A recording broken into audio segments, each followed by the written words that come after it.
hier ist alles zugeschneit. Jetzt werde ich erstmal mir die Feuerstelle anschauen. Die sieht so aus. So sieht es da drin aus. Hier liegt Schnee drauf. Hier ist so ein Rost. Den Rost kann man vielleicht rausmachen. Später würde ich gerne rausmachen. Dann kommen die Flammen besser raus. Okay. Ja, dann werde ich es mir hier im vorderen Bereich richtig gemütlich machen, damit ich hier an der Wärme sitze und mich wärmen kann. Hier ist so ein Hackklotz, den werde ich mir vor die Feuerstelle hinstellen, mir es dann gemütlich machen. Ja, und hier ist gleich Wald. Hier hat es auch Buchen. Buchen liefern super Brennholz, weil Buche ein Hartholz ist. Da liegen schon abgestorbene Buchenstämme.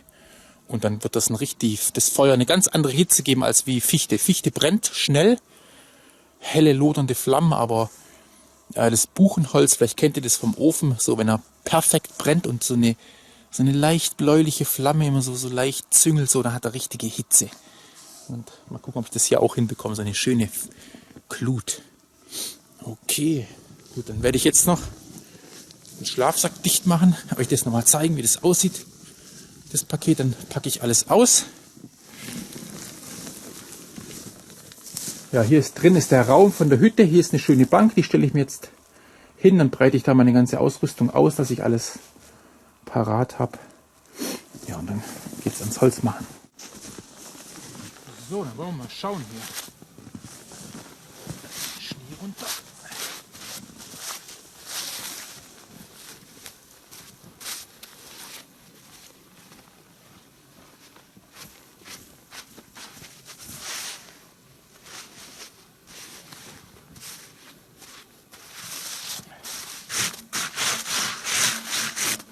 Macht das Feuermachen natürlich nicht so leicht, aber wird schon gehen.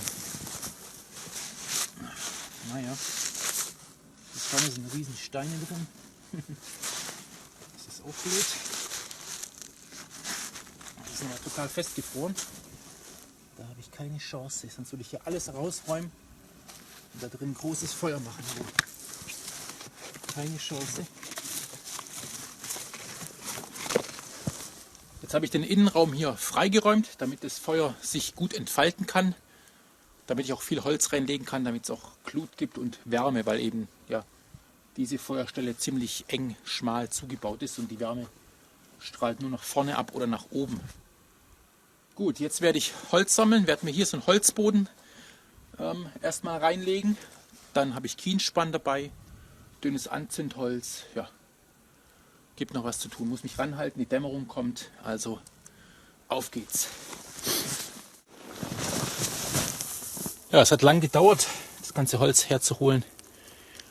Die Dunkelheit bricht schnell ein, aber ja, ich bin ganz ruhig geblieben. Einfach ruhig bleiben. Habe in Ruhe mein Holz gesammelt erst einmal, dann etwas trockenes Fichtenholz gespalten, mir bereitgelegt, hier Fichtenreisig. Jetzt fütter ich das Feuer erstmal an mit meinem Kienspan. Der brennt sehr gut. Und ja, dann werde ich hier vorsichtig Reisig darüber legen. Und dann müsste das schon kommen. Der Wind bläst günstig, der kommt hier vorne rein. Jetzt lege ich schon mal etwas Reisig hier drüber. So. Hier habe ich jetzt trockene Holzscheite. Das kann man richtig hören, das Holz ist richtig trocken. Gespaltenes Fichtenholz lege ich jetzt vorsichtig auf das Reisig drauf, so an die Seite. Und dann müsste das schon kommen.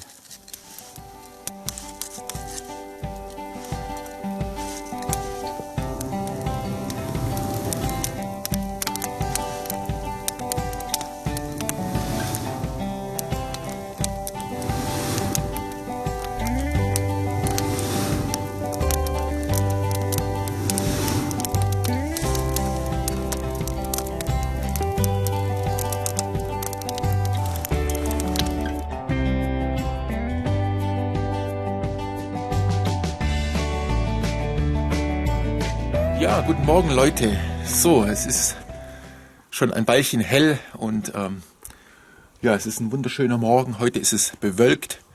Leichte Eiskristalle fallen vom Himmel. Ich habe hier einen schönen Schlafplatz gefunden gehabt, habe sehr gut geschlafen. Ich hatte es warm heute Nacht und ja, eine traumhafte Aussicht von meinem Schlafplatz hinaus in die Tannenwipfel, in den weiten Himmel, in den Sternenhimmel hinein. Es war eine sternenklare Nacht. Ja, ich zeige euch mal kurz, wie das ausgesehen hat. Ja, also so bin ich gelegen, hier in der Hütte im Vorraum. Hier ist jetzt die Holzverschlag und ich konnte dann so rausschauen und habe dann diese Tannenwipfel gesehen und dahinter war alles sternenklarer Himmel heute Nacht.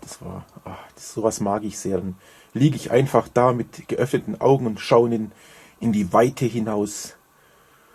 Ja, und heute Morgen ist es bewölkt. Da ist nichts mehr mit Weite. Bewölkt, leichtes. Ein bisschen rieselt der Schnee. So kleine Eiskristalle fallen vom Himmel herunter. Ja, und jetzt am Morgen ist natürlich schon immer so eine Überwindung aufzustehen. In den kalten Klamotten rein, besonders in die Hosen rein, in die kalten. Und dann die Schuhe sind auch hart gefroren, weil die waren etwas nass außen. Handschuhe sind auch gefroren. Also alles, was nass, was ein bisschen feucht war, ist Eis. Ein Grund, auch jetzt gleich ein Feuerle anzumachen, damit ich eine schöne wärmende Quelle habe, während ich hier wieder langsam einpacke. Ja, ich werde euch gleich nochmal mein Schlafset zeigen. Ich muss die Sachen wieder hier aufhängen. Ja, und wollte euch ja gestern eigentlich zeigen, wie ich Feuer mache. Aber da wurde es schon dunkel, also zeige ich das heute nochmal. Ich habe alles vorbereitet hier an der Feuerstelle und da gehen wir jetzt mal hin. Aber jetzt zeige ich euch noch kurz meinen Vorraum hier. Ja, so sieht die Hütte also aus, wie so ein kleines Schwarzwaldhäuschen. Hier vorne ist so eine kleine Veranda und innen drin der Raum, der ist sogar offen mit vielen Bänken drin. Die Hütte ist in einem sehr schönen Zustand, gehört dem Forstamt. Und ja, ist immer eine ganz tolle Sache, dass die Forstämter solche Hütten hier den Menschen zur Verfügung stellen. Und es ist ganz wichtig, das auch zu erhalten, sorgsam und sorgfältig damit umzugehen. Ja, damit man das als Wanderer, als Trecker noch lange, lange nutzen darf.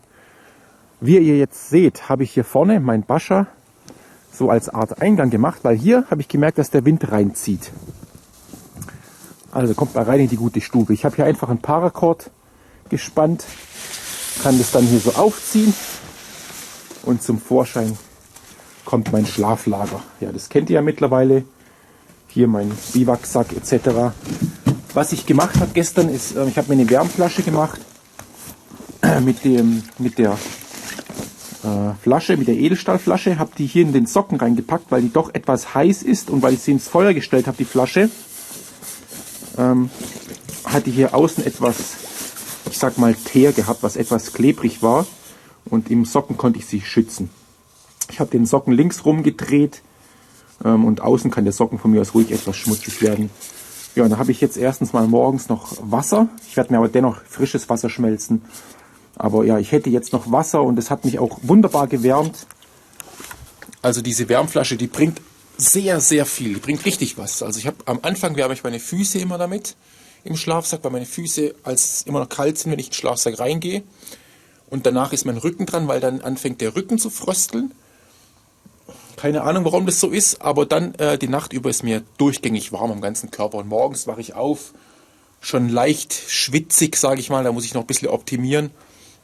Also mir ist da richtig, richtig warm, wenn ich morgens aufwache mit diesem Schlafset.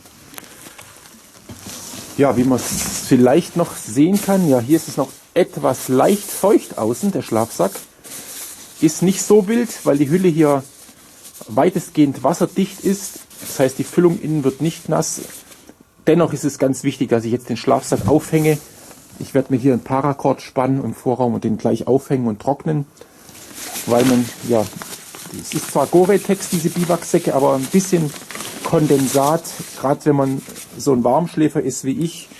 Und ja, ich habe es nun mal gern warm nachts und schwitze auch ein bisschen. Dann bildet sich da schon Kondensat.